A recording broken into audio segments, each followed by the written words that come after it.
that this senator has been a leader in promoting renewable energy sources. Iowa has done even more to lead the nation in biofuels production. This leads to a cleaner environment and really increases America's energy independence. Last week, Reuters reported the Biden administration is considering ways to allow U.S. oil refiners to not meet their biofuels blending requirements. This same administration has proposed hundreds of billions of dollars in subsidies for electric vehicles, but failed to include any support for biofuels infrastructure, which play a vital role in our nation's transportation sector, as well as our efforts to reduce greenhouse gases. Need I remind my colleagues, President Biden promised in his campaign, quote, to promote and advance renewable energy, ethanol, and other biofuels to help rural America and our nation's farmers. President Biden is not keeping that promise. Unfortunately, despite the administration's emphasis on the environment and climate, their recent actions contradict that and undermine their entire credibility. The biofuels industry has proven that ethanol reduces greenhouse gas emissions from motor fuels by almost half. Almost every vehicle on the road can run on at least E10 ethanol. Many retailers are now selling more E15 ethanol and other higher blends like E85 if you have a vehicle that can use E85. Whether it's 10%, 15%, or 85%, it's cleaner than 100% petroleum.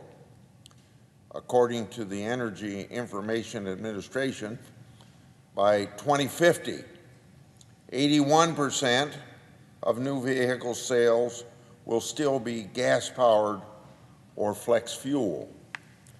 In my introductory telephone conversation with EPA Administrator Regan, when he was nominated, he told me that biofuels are a major tool in the Biden administration's plan to combat climate change. I stressed to him at that time the importance of the biofuels industry to both agriculture and energy, and Iowa happens to be the #1 producer of ethanol. No matter what the EPA or Big Oil says about the impact of its waivers to oil companies making billions in profits, farmers and biofuel producers know and feel the negative impact. Any attempt to exempt oil refiners from their biofuels obligation is a blatant bailout. The law is simple: blend biofuels or buy credits from those who do. By adding more biofuels to our energy mix, we can reduce emissions from dirty oil while keeping transportation costs low for working families.